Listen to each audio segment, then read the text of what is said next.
नमस्कार दोस्तों, मेरा नाम है सुभाष वर्मा और मैं एसएन मेडिकल कॉलेज जोधपुर में मेडिकल फिजिसिस्ट हूँ, यानी मेडिकल प्रोफेशनल। और ये मेरी तीसरी किताब है अनुशासन। इसके बारे में हम अभी चर्चा करेंगे। उससे पहले मैं आपको कुछ शब्दों की जो हेर फेर या तोड़ फोड़ मैंने जो की है वो मैं आपको सुना देता हूँ। आपने बहुत फेमस एक सुना होगा कि हमेशा देर कर देता हूँ मैं। तो इसमें मैंने थोड़ा तोड़ फोड़ किया है और वो तोड़ फोड़ क्या किया है वो मैं आपको बताना चाहता हूँ कि हमेशा साकी हो जाता हूँ मैं। अब साकी तो मुझे लगता है सब लोग जानते होंगे कि हमेशा साकी हो जाता हूँ मैं। कोई बिजनेस डील करनी हो, कोई बकाया याद दिलाना हो, कुछ दुखड़े सुनने सुनाने हो, उसे महफिल में बुलाना हो, हमेशा साकी हो जाता हूँ मैं। हमेशा साकी हो जाता हूँ मैं। उसे दुलारना हो, पुचकारना हो, दिल की बातें समझाना हो, खामोशी को तोड़ना हो, हंसी मजाक चलाना हो, हमेशा साकी हो जाता हूँ मैं। हमेशा साकी हो जाता हूँ मैं। मदद करनी हो खास यार की, जीत का हौसला देना हो, लंबे कठिन रास्तों पर उसे बचाना हो, हमेशा साकी हो जाता हूँ मैं। हमेशा साकी हो जाता हूँ मैं। सपनों को हकीकत बनाना हो, सपनों को हकीकत बनाना हो, रास्तों की रुकावट को हटाना हो, साथी का भार उठाना हो, सबको एकजुट कराना हो, हमेशा साकी हो जाता हूँ मैं। बस इतनी सी थी मेरी कुछ शब्दों की हेर फेर।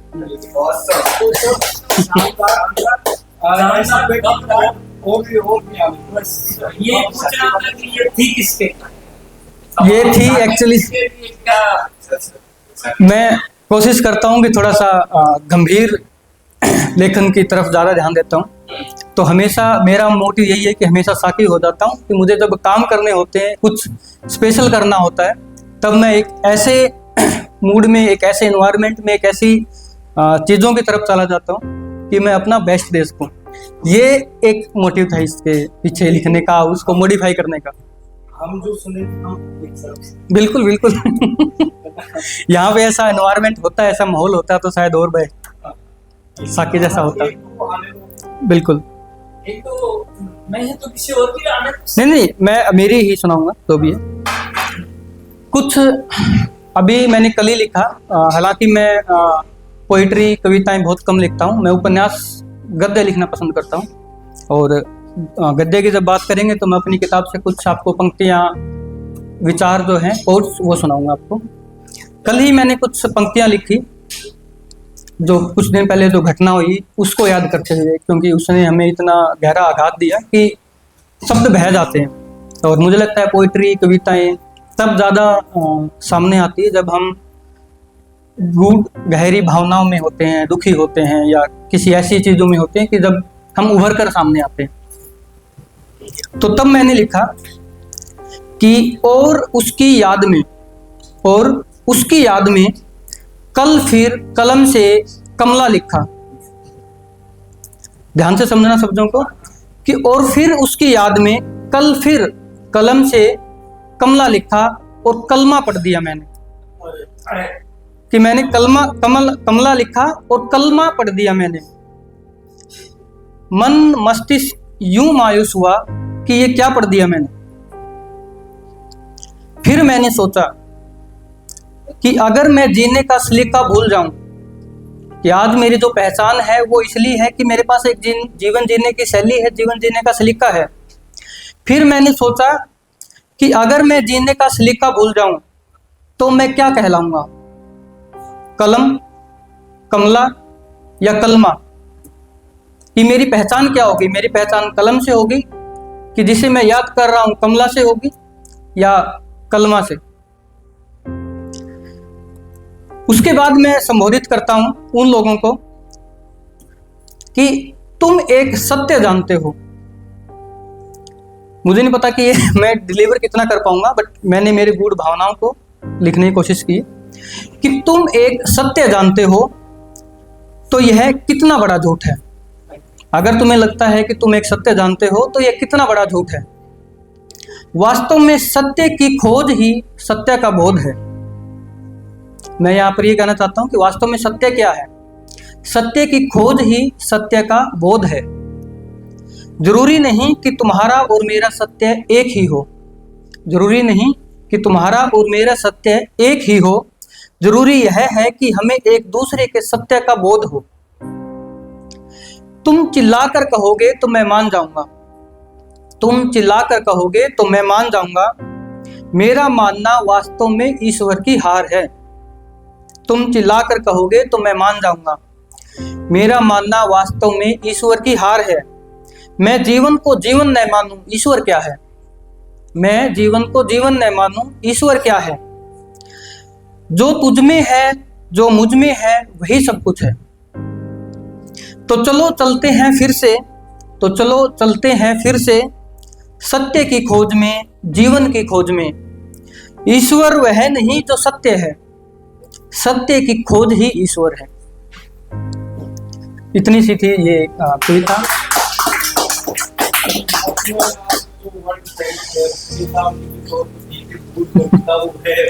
वास्तव में मेरा ऐसा नहीं है कि मैं शब्दों को, तुकबंदी को सही से जोड़ पाता हूँ। मेरा ये है कि मैं अपनी भावनाओं को व्यक्त कर पाऊँ, और गूढ़ शब्दों में या गंभीरता की तरफ मेरा थोड़ा ज़्यादा ध्यान रहता है। अब मैं कुछ पंक्तियाँ कुछ डिस्कस करेंगे अपनी। मेरी किताब, ये तीसरी किताब है मेरी, अनुशासन। पहली एक कहानी संग्रह था मेरा, अधूरापन, जीवन के अधूरेपन के ऊपर कुछ कहानी संग्रह था मेरा। दूसरी किताब थी एक ठग मानुस सीरीज करके, जो थी जो 1850 में जो ठग्स होते थे इंडिया के अंदर, उनकी कहानी और उनकी यात्राएं कैसी होती थी उसके ऊपर। वो तीसरी किताब है ये अनुशासन। इसमें ज़्यादातर कंफ्यूजन लोगों को होता है कि अनुशासन, एक्चुअली टाइटल ये अनुशासन से लिया गया। अनुशासन यानी कि डिसिप्लिन, ये अनुशासन है यानी कि डिसिप्लिन इन साइंस। अणु यहाँ रिप्रेजेंट करता है एटम, शासन यानी कि रूल, कि एटम्स यानी कि एटम हमारी लाइफ के ऊपर कैसे रूल करेंगे जब विज्ञान गलतियां करेगा। ये इसी टॉपिक के ऊपर है कि 2010 में एक दुर्घटना हुई थी। तब किसी दिल्ली यूनिवर्सिटी ने, वास्तव में दिल्ली यूनिवर्सिटी ने एक रेडियो एक्टिव सोर्स को कबाड़ में बेच दिया था। और मैं बताना चाहता हूँ आपको, रेडियो एक्टिव सोर्स एक खतरनाक चीज़ होती है। चीज़ इन द सेंस कि कैंसर का जो इलाज करते हैं हम, मैं हॉस्पिटल में काम करता हूँ जहाँ कैंसर का इलाज करते हैं हम लोग, तो वहाँ पे एक रेडियो एक्टिव सोर्स यूज होता है जो कैंसर की सेल को किल करने के काम आता है। और वही अगर उसको खुला छोड़ दिया जाए तो आम, अगर हमारी बॉडी सेल पे अगर वो रेडिएशन गिरता है तो वो कैंसर भी करता है।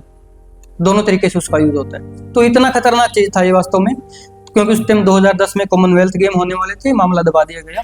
तो ये उस गंभीर टॉपिक के ऊपर है किताब। तो इसकी मैं कुछ पंक्तियां आपको सुनाना चाहता हूं। इसकी सबसे पहले एक पोइट्री है इसके फर्स्ट पेज के ऊपर, कि हार और जीत एक निश्चित स्थिति है। किसी भी निश्चित स्थिति में कोई संभावना नहीं होती। विज्ञान में इसे अनिश्चितता का सिद्धांत कहा गया है। ये कविता बस इतनी सी है। अब मैं इसका मतलब समझाना चाहता हूँ। विज्ञान के स्टूडेंट्स अगर यहाँ पे है तो जानते होंगे अनिश्चितता का सिद्धांत क्या कहता है। अनिश्चितता का सिद्धांत ये कहता है कि किसी भी चीज को हम एक ही टाइम पर एक ही पोजीशन पे पकड़ नहीं सकते या उसको ट्रैक नहीं कर सकते, कि एक पर्टिकुलर टाइम पे किसी एक पर्टिकुलर पोजीशन पे हम उसको ट्रैप नहीं कर सकते, या एनर्जी से भी रिलेट करते। सिंपल शब्दों में अगर मैं समझाना चाहूँ तो यहाँ पे मैं ये कहना चाहता हूँ कि हार और जीत जो है वो एक निश्चित स्थिति, उसमें कोई संभावना नहीं है। या तो आदमी के पास हार है या जीत है, उसमें कोई संभावना नहीं है। अगर आपने हार स्वीकार कर ली तो आपके पास कोई संभावना नहीं है, आपने हार को स्वीकार कर लिया, आप हार चुके हैं। अगर आपने जीतना ठान लिया है तो कोई संभावना नहीं है, तब आपने जीतना ठान चुके हैं आप लोग। और ये एक निश्चित स्थिति है, और इसी को साइंस से रिलेट किया गया है कि साइंस में एक अनिश्चितता का सिद्धांत है जिसमें प्रोबेबिलिटी बातें करते हैं हम, कि भाई इसकी सक्सेस होने या फेलियर होने की कितनी संभावना है। उसको हार और जीत से जोड़ा गया है कि ये एक निश्चित स्थिति है। तो हमें करियर में या फ्यूचर में इस तरह से आगे नहीं बढ़ना चाहिए कि हम एक ही तरफ सोचें कि हमने हार मान लिया या जीत गए सब कुछ। हमें तीसरा रास्ता भी हम दोनों को एक साथ लेकर के भी आगे बढ़ सकते हैं। तो ये इसकी पहली कविता थी जो फर्स्ट पेज पे, ये बाकी पूरा उपन्यास है। इसमें कहीं ना कहीं ये कहानी है साइंस के स्टूडेंट्स है दिल्ली विश्वविद्यालय में, और वो एक लड़का है एक लड़की है, दोनों की अपनी प्रेम कथा है। और धीरे धीरे इंसिडेंट ऐसे होते हैं कि वो इस घटना को बाद में जा करके उसकी खोज करते हैं, एक पत्रकारिता करता है और ये एक उपन्यास बन जाता है पूरा।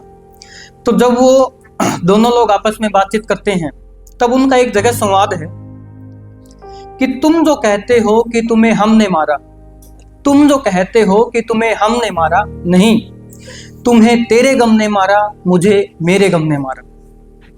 ये इसमें एक संवाद है जो सुधीर नाम का लड़का इसके अंदर रचता है। एक और कोट्स में आपको इसका सुनाना चाहता हूं। अपने आप को मजबूत दिखाने वाला आदमी अंदर से कितना टूटा हुआ हो सकता है, कितना बिखरा हुआ हो सकता है, यह अंदाजा लगाना नामुमकिन है। वास्तव में हमने जगमगाते महलों के ढांचे देखे हैं, महलों में कैद रोशनी का बिखराव नहीं देखा। ये बुक्स के जस्ट कोट हैं। अब जब आप किताब पढ़ोगे तो शायद ज्यादा बेटर रिलेट कर पाओगे। ठीक है, एक और कोट है कि इसकी कोई उम्र नहीं होती, इसकी कोई उम्र नहीं होती, हर उम्र का इश्क होता है।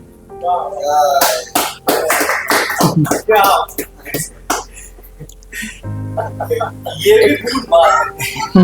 ये भी खूब बात है।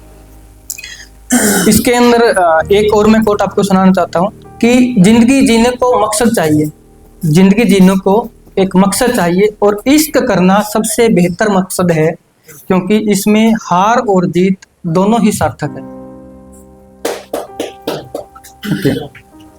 एक और मैं सुनाना चाहता हूँ आपको कि जो जिंदगी हम जी रहे हैं, जो जिंदगी हम जी रहे हैं उससे अलग एक और जिंदगी है जिसे हम जी लेना चाहते हैं। ये वास्तव में सबके साथ होता है कि एक ऐसी जिंदगी है जिसे हम जी लेना चाहते हैं।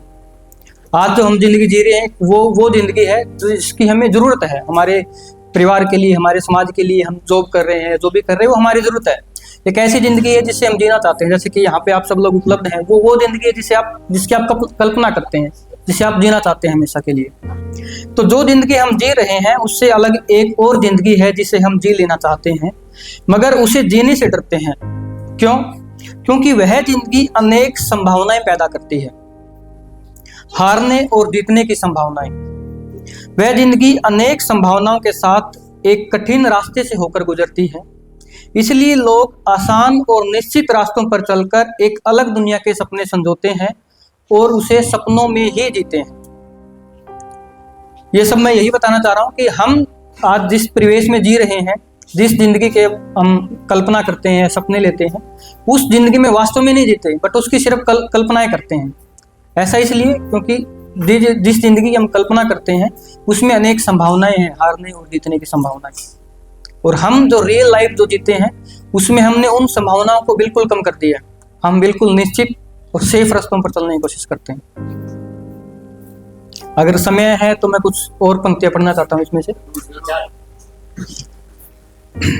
इसमें एक संवाद है कि एक डॉक्टर है इसमें जो ये घटना हुई थी उसको डिटेक्ट करते हैं, और वो देर रात तक काम करते हैं और फिर घर जाते हैं लेट तक। तो तब लेखक लिखता है कि इंसान अपनी जिंदगी का एक हिस्सा दफ्तर में सिर्फ इसलिए किराए पर दे जाता है ताकि वह अपने परिवार की जरूरतें खरीद सकें, खुशियां दे सकें। वह समय से दफ्तर से इसलिए निकलता है ताकि अपने परिवार को समय दे सके। बड़े शहरों के बड़े जाम इंसान की उम्मीदों, सपनों को स्ट्रीट लाइट की तरह रोके रखते हैं, और इन सब के बावजूद घर पहुंच भी जाएं तो कभी कभी दिमाग में ठहर जाता है दफ्तर, जो दिमाग से कभी निकाले नहीं निकलता। कभी कभी बच्चों से प्यार करना निर्भर करता है कि आज का दफ्तर कैसा रहा। यह दफ्तर अक्सर इंसान के पर्स से होते हुए घर के फर्श तक पहुंच जाता है। ये इस लेखक इसमें लिख रहा है जब उसके जो कैरेक्टर्स हैं वो देर रात तक काम करते हैं और वो दुखी होकर के घर लौटते हैं। तब ये थोड़ा सा ज़्यादा ही गंभीर है, तो मैं कुछ और पंक्तियां अगर सुनाना चाहता हूँ, अगर आप लोगों की इजाज़त हो तो। ये ऐसे ही है, मेरे पास कोई पोइट्री नहीं है, मैं सिर्फ किताब से सुना रहा हूँ। ठीक है। कुछ संवाद इसमें है कि दौड़ना मनुष्य के लिए नया नहीं है। दौड़ना मनुष्य के लिए नया नहीं है, खुद को खोजना नया है, जो आज हम सब लोग यहाँ पे कर रहे हैं। हम सब यहाँ पर कविताएं सुनने सुनाने के लिए नहीं, बल्कि हम खुद को खोजने के लिए यहाँ पे बैठे हैं कि हम बेहतर कहाँ क्या कर सकते हैं। कि दौड़ना मनुष्य के लिए नया नहीं है, खुद को खोजना नया है। खुद को खोज पाना जीवन को सार्थक करता है और तुम यह कर सकते हो। एक और संवाद है छोटा सा कि संघर्ष कभी हारता नहीं, वह या तो जीतता है या सिर्फ संघर्ष रहता है। ये छोटी छोटी कोट्स है मेरी किताब के, सिर्फ छांट करके लेके आया हूं। ईश्वर में विश्वास करने का एकमात्र कारण है पेट की भूख या दिमागी भूख। ईश्वर में विश्वास करने का एकमात्र कारण है पेट की भूख या दिमागी भूख। दोनों ही भूख मजबूर करती है झुकने के लिए, मर मिटने के लिए, और दोनों ही भूख मिटने पर इंसान अपने आप को देवता समझने लगता है। ये किताब का कोट, ये वास्तव में मैंने फील किए हैं। और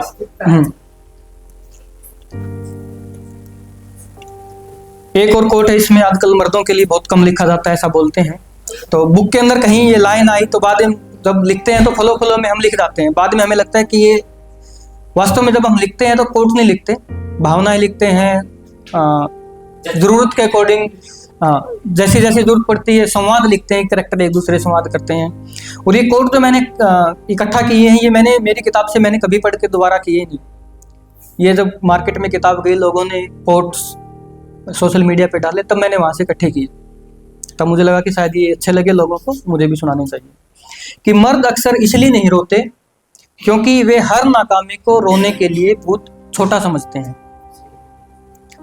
एक और लाइन है कि वह कलम किसी काम की नहीं जो सिर्फ प्रेम लिखना जानती है, दर्द लिखना नहीं जानती। ये हम लोगों के लिए है। बस एक दो लाइनें और हैं, दो लाइनें और ओके। ये उन संघर्षशील लोगों के लिए है जो आज के टाइम पे बहुत संघर्ष कर रहे हैं और लोग उनको ठुकरा देते हैं। जनरली ऐसा होता है कि सक्सेसफुल लोगों को तो हम सब हर जगह स्वीकार करते हैं। यही हम कुछ देर पहले डिस्कस भी कर रहे थे कि संघर्षशील लोगों को ठुकराना किसी नए पौधे को उखाड़ फेंकने जैसा है जिसमें एक पूर्ण वृक्ष बनने की एक क्षमता होती है। ये एक लाइन है, एक आखिरी लाइन और मैं सुना देता हूँ कि जिंदगी में दो बातें हमेशा याद रखना। शायद इससे कुछ लोगों को मोटिवेशन मिले कि जिंदगी में दो बातें हमेशा याद रखना। एक कि तुम किसी से कम नहीं हो, और दूसरा कि तुम किसी से बहुत ज्यादा भी नहीं हो। Thank you so much.